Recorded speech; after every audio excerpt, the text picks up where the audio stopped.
најавивте проширување на оптегот, на опфатот на ранливи категории кои што треба да бидат субвенционирани и поддржани од државата, се со цел да избегнат на сиромаштија или енергетска сиромаштија сега во овие зимски денови зимски месеци од годината. Побаравте и да се направи дополнување на законот од Министерството за економија, но и пронаѓање на тие лица од Министерството за труд и социјална политика. Докаде е оваа процедура и дајте ни повеќе детали.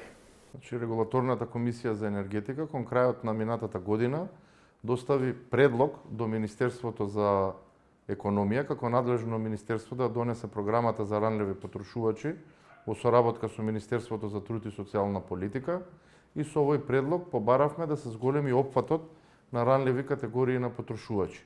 Во овој момент во групата на ранливи категории на потрошувачи спаѓаат исклучиво потрошувачите, односно домаќинствата кои што има приматели на социјална помош.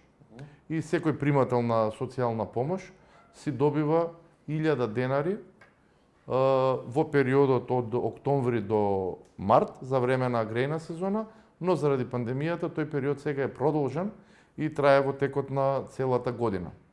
Идејата наша е да се зголеми опфатот на ранливи категории на потрошувачи, бидејќи очигледно е и праксата покажува дека има зголемен број има ранливи категории на потрошувачи кои што се соочуваат со неможност да ги покријат своите сметки пред се за електрична енергија. И тоа беше основната причина поради што го доставивме овој предлог до Министерството за економија. Во изминатиот период одржавме состанок со представници од Министерството за економија, а минатата недела одржавме состанок со представници на Министерството за економија и Министерството за труд и социјална политика и се договоривме веднаш да се формира работна група која што ќе работи на овој предлог на Регулаторната комисија за енергетика. При тоа немаме ние замисла дека тој наш предлог е најдобар, ги прифаќаме сите забелешки и верувам дека ќе изнајдеме најдобро решение кој што ќе биде во корист на граѓаните. Кој треба се да влезе во овој нов круг сега на граѓани, на лица кои што ќе бидат на некој начин помогнати да не се во енергетска сиромаштија? Според согласно предлогот на Регулаторната комисија за енергетика, ние предложивме да влезат и домаќинствата во кои што нема ниту еден вработен и кои што не се корисници на социјална помош. Тоа е првиот предлог. Вториот предлог е домаќинства кои имаат невработено лице кое што е корисник на паричен надоместок во случај на невработеност и тој паричен надоместок го добива од Агенцијата за вработување. Исто така предложивме да влезат и домаќинства со повеќе од 2 члена во кои има еден пензионер што добива минимална пензија, тоа е прва група и при тоа немаат никакви други приходи овие домаќинства.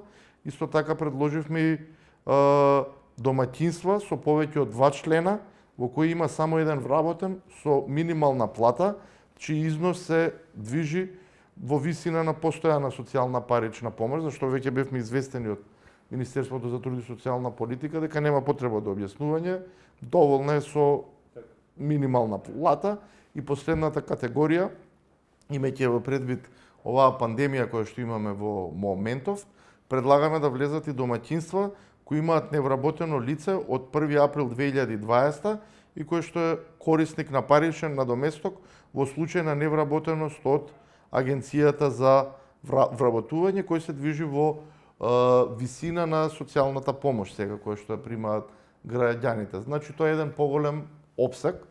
Исто така на овие состаноци разговаравме и за можна опција да ги гледаме и приходите по домаќинствата и да направиме градација на овие приходи врз основа на нивните приходи да определиме колкава помош би примало секое домаќинство. Но домаќинство со најмали приходи би добивала најголема помош, па тоа со поголеми нешто помала помош и така до одредена граница, бидејќи сепак во државава има и категории на граѓани кои што реално немаат никакви проблеми да ги покријат своите трошоци за електрична енергија. Имате ли некаква бројка колку би биле тогаш опфатени луѓе, а колку сега примаат енергетска Во овој момент примаат околу 33-4 луѓе и тоа е врз основа лесно проверлив е тој податок, бидејќи сите граѓани кои што примаат социјална помош го добиваат и овој додаток, да го наречам. А за следниве категории ние немаме никаков податок ниту од како број на потрошувачи, а исто така немаме никаков податок од аспект на нивна потрошувачка. Значи тоа ќе биде една сериозна задача, бидејќи податоците од Министерството за труд и социјална политика и други институции кои што се во надлежност на Министерството за труд и социјална политика или пак и други агенции, со нивните податоци треба да се вкрстат од енергетски аспект со податоците за секое броило од електродистрибуција и целта е на крај да направиме една вистинска база на податоци и да знаеме колку е просечна потрошувачка на овие домаќинства, колку е нивниот просечен месечен трошок, за да може да бидеме многу блиски до точната сума која што треба да им ја даде државата на овие категории на граѓани. Би ја плаќала државата дел од сметката на тие граѓани или ќе добиваат пари на нивните сметки? Како планирате да го... Значи, нашиот предлог е многу јасен и кажуваме дека парите државата директно за тоа и тоа броило треба да ги префрли на универзалниот снабдувач. А разликата што е, ќе треба да си ја доплати граѓанинот. Тоа го правиме се со цел да нема злоупотреби и намената на овие средства е за заштита од наранливи категории на потрошувачи од енергетска сиромаштија. Со самото тоа што сметките, кога ќе се префрлат средствата, сметките на граѓаните за соодветен износ ќе им бидат намалени. Што доколку во едно семејство има две можности за субвенционирање или погодени од тие да бидат дел од ранливи категории, например, едната можност само може да е искористена. Дека во едно семејство колку и да има, семејството има едно броило, нема две броила, значи ние ќе се врзуваме за едно броило. Значи токму заради тоа велам дека многу е битно да се вкрстат податоците од овие институции кои што се поврзани со труд и социјална политика со податоците на електродистрибуција во однос на нивното броило, сопственоста на броило, корисникот на броило и на крај нивната потрошувачка. Добро, да идеме на друга тема сега. Ситуацијата со екстра лесното гориво повторно е актуелна.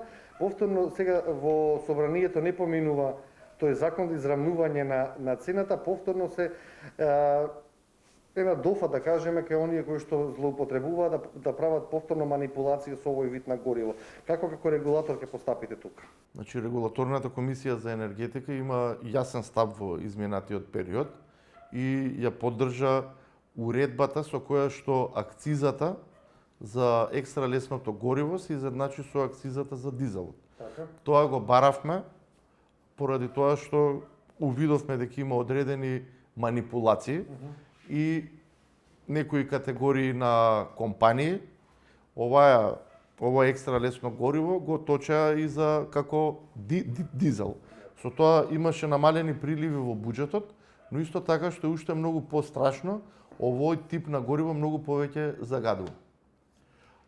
Значи и сега сме на истиот став и го поддржуваме законот за измени и дополнување на законот за акцизи, кој што сега е во собраниска процедура и веќе вчера мислам дека по таа 30-та седница на која што е оваа една од точките и овој закон за изменување и дополнување на законот за акцизи е на дневен ред и сега тврдиме дека тоа е најдобра можна солуција и верувам дека во текот на оваа недела ќе се донесе тој закон, а потоа веднаш по донесувањето на законот, односно повлегувањето на сила на законот, истиот ден регулаторната комисија за енергетика ќе ја промени својата одлука. Инаку, како потврда на овие тези што ги кажуваме од регулаторната комисија за енергетика, обемот на трговија со екстра лесното за од јануари до ноември во 2020, споредено со истиот период од 2019, е намален за 14%, а дополнително треба да се знае дека уредбата со законска сила која што го регулираше ова прашање започна некаде од 27 април, Ако го анализираме, например, 6-месечниот период, од мај до ноември, таму имаме намалување на трговијата со екстра лесното за 40%. Значи, со тоа се покажува дека се апсолутно се спречени сите манипулации со екстра лесното да се користи како гориво за транспорт. Така, идеме сега на следна тема околу водите. Побаравте проширување на вашите ингеренции. Кажете ми повеќе околу ова. Значи, со сегашната законска поставеност, Регулаторната комисија за енергетика дава предлог до општините за минимална и максимална тарифа за секоја дејност поодделно. Добро.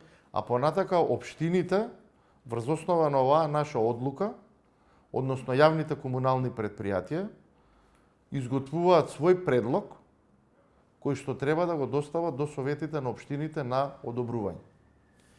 Праксата што ни покажа во изминатиот период, дека во најголем број од случаеви сите општини се лепат на минималната тарифа. Нашата минимална тарифа не обезбедува и инвестиции. Значи има едно само голо преживување на овие јавни комунални предпријатија. Сите сме сведоци дека во изминатиот период, имаше и во Тетово имаше особено и во други градови, одредени делови од градовите или поголеми делови од градовите останува без напојување со вода, односно немаше никакво водоснабдување. Добро. И сето тоа се случува затоа што, како што кажува и во Тетово, има некои цевки кои што постојат и 90 години. Значи мора во оваа водна инфраструктура да се инвестира. При тоа, возможно е да има влијание на цената. Но кога збориме ние влијание на цената, збориме за влијание 10 до 20 денари с големен трошок на месечно ниво. Не може никој да ме убеди дека едно домаќинство во државата за 20 денари е посиромашно или побогато. И на тој начин ние сакаме да го трнеме прашањето за цените од дневната политика. Значи, ако треба да се инвестира негде, треба да се инвестира. Инфраструктура за водовод. За водовод, апсолутно. Еве само како еден параметар. Се случуваше во Тетово по 2-3 дена да немаат вода. Добро. Таа вода за пиење купуваа. Една вода да ја купите во дуќан е 20 денари. Кој ги заштедил? Кој ги заштедил сега граѓаните? Сигурно во тие неколку дена купувале многу повеќе вода. Да, значи треба да се трне ова прашање од дневната политика и Регулаторната комисија за енергетика има искуство да ја определува и крајната цена за сите јавни комунални предпријатија. Така да тоа е нашиот предлог. Регулаторната комисија за енергетика да биде институција која што ќе каже крајната цена и која што ќе биде задолжителна за примена кај јавните комунални предпријатија. Сега во изминатиот период има случаеви кога во одредени општини настануваат бурни расправи во советите на општините.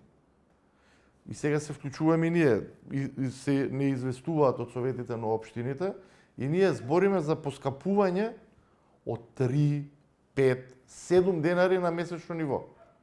И сега, за да советите на општините да се покажат неутрални, еве, они се за да ги заштитат граѓаните, а повторувам, збориме за зголемување на месечна сметка за 5 денари, за 7 денари, има и такви општини. Ги одбиваат предлозите на јавните комунални предпријатија и врз основа на тоа Регулаторната комисија за енергетика е должна, доколку советите не донесат одлуки, да донесе регулаторна тарифа.